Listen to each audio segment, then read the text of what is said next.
Hi guys, so I'm editing my video again, or editing my image again in Lightroom, and I want to show you some more tricks. So first of all, if I am working with this and I'm in the edit toolbar right here, you can see there are all these options, and if I hit on this one, this pops up.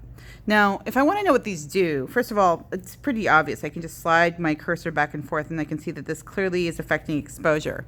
Little trick here is if I double click on the word exposure, see, it goes back to 0. So don't worry about having to slide it back and forth. Just double click on the word and it's back to 0. Little trick there.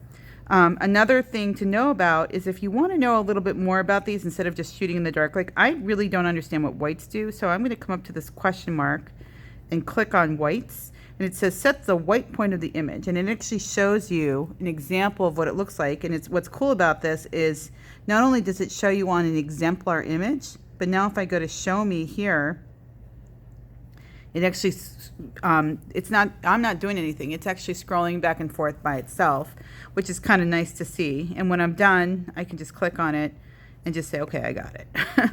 So I can decide if I need to bring this up. Now remember, the idea behind this is we're looking for a high tonal range. So you like in these areas here, let me just show you an example. If I bump my shadows down and bump my blacks down and stuff like that, yeah, it creates this dramatic effect. But I discussed this with you guys before. If all the details in the eye here, and in the shadows, they just go away completely, and that's actually something I'm trying to avoid. So I'm going to bring those details back so that I can see what's happening here and get a very rich, thick description. Same thing with my highlights. If I swing all this to the right and swing all this to the right and maybe overexpose it a little bit, you know, you can clearly see that all the details in the highlights are going away, and I just have these white areas.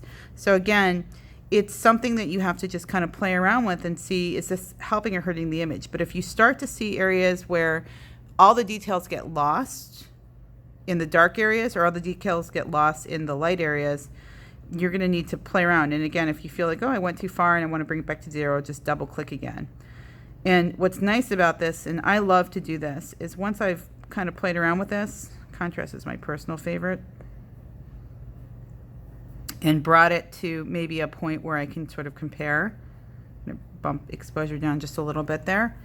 I'm going to look at it again like this, and I'm going to see there's this version and the original. And check this out. If I just hold my mouse down,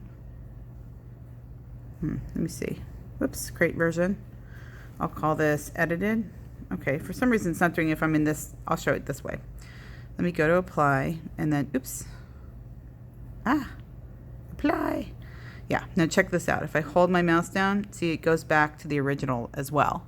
Before, after, before, after. So instead of having to click here and then come over, that's a quick way to do that. But I would recommend taking some time, and that's probably the one you're going to use the most, is light, and just play around with that a little bit.